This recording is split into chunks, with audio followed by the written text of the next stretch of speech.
Hello everyone, welcome to Darshavi kitchen. ఈరోజు మన ఛానల్లో మనకు స్ట్రీట్లో దొరికే చిక్కటి బాదం పాలు రెసిపీని ఎలా తయారు చేసుకోవాలో చూపించబోతున్నాను. నా ఛానల్ని ఫస్ట్ టైం చూస్తున్నట్లయితే సబ్స్క్రైబ్ చేసుకొని నేను పెట్టే వీడియోస్ నోటిఫికేషన్స్ కోసం పక్కనే ఉన్న బెల్ బటన్ని యాక్టివేట్ చేసుకోండి. రుచిగా ఉండే ఈ బాదం పాలని సింపుల్గా ప్రిపేర్ చేసుకోవడం కోసం ముందుగా 20 నుంచి 25 వరకు బాదం పప్పులు తీసుకొని రాత్రంతా నానబెట్టుకోవాలి. ఆ మాత్రం టైం లేదనుకుంటే ఒక గంట సేపు వేడి నీళ్ళలో నానబెట్టుకుంటే సరిపోతుంది.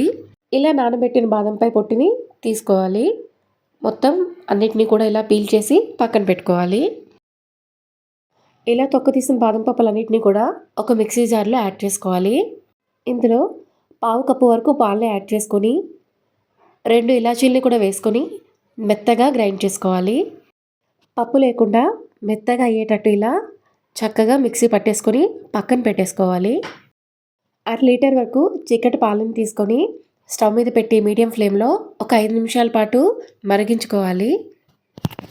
పాలు ఇలా మరుగుతున్నప్పుడు ముందుగా ప్రిపేర్ చేసి ఉంచుకున్న బాదం పేస్ట్ని మనం వేసుకొని కలుపుకోవాలి.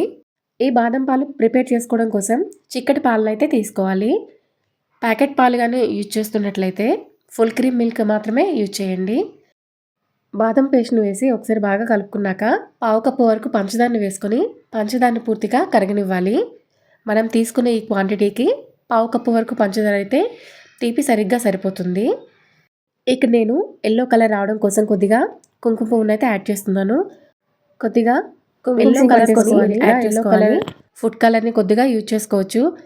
లేదంటే మనం గ్రైండ్ చేసేటప్పుడే బాదంలో కొద్దిగా పసుపు యాడ్ చేసుకొని మిక్సీ పట్టేసుకోవాలి.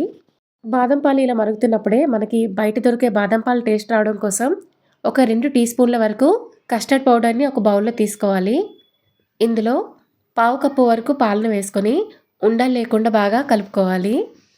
మనకి బయట దొరికే బాదం పాలలో ఈ కస్టర్డ్ పౌడర్ అనేది కొంచెం ఎక్కువగానే యూజ్ చేస్తారు. మనం ఇంట్లో హెల్తీగా ప్రిపేర్ చేసుకుంటున్నాం కాబట్టి కస్టర్డ్ పౌడర్ని కొద్దిగా యూజ్ చేసుకుంటున్నాం. ఇలా కలిపిన తర్వాత మరుగుతున్న పాలలో కస్టర్డ్ పౌడర్ మిశ్రమాన్ని వేసేసుకోవాలి. ఈ కస్టర్డ్ పౌడర్ని యాడ్ చేసుకున్న తర్వాత ఒక 2 నిమిషాల పాటు పాలను బాగా మరిగించుకుంటే సరిపోతుంది. ఇంతేనండి, ఈజీగా మనం బయట షాప్లో దొరికే బాదం పాలని ప్రిపేర్ చేసేసుకోవచ్చు. సేమ్ అదే టేస్ట్తో అయితే ఉంటుందండి. ఈ బాదం పాలని ఇలా వేడిగా కానీ లేదంటే ఫ్రిడ్జ్లో పెట్టుకొని కూల్ అయిన తర్వాత కూడా సర్వ్ చేసుకోవచ్చు. చాలా ఈజీగా ప్రిపేర్ చేసుకునే ఈ బాదం పాలని మీరు కూడా ట్రై చేసి ఎలా వచ్చిందో కామెంట్ బాక్స్లో కామెంట్ చేయండి. వీడియో నచ్చినట్లయితే లైక్ చేయండి, షేర్ చేయండి. ఫైనల్గా సర్వ్ చేసే ముందర గ్రేట్ చేసుకున్న బాదం, జీడిపప్పు, పిస్తాలను కూడా వేసుకుంటే మనం ఈ బాదం మిల్క్ తాగేటప్పుడు మధ్య మధ్యలో ఇవి తగులుతూ చాలా టేస్టీగా ఉంటాయండి.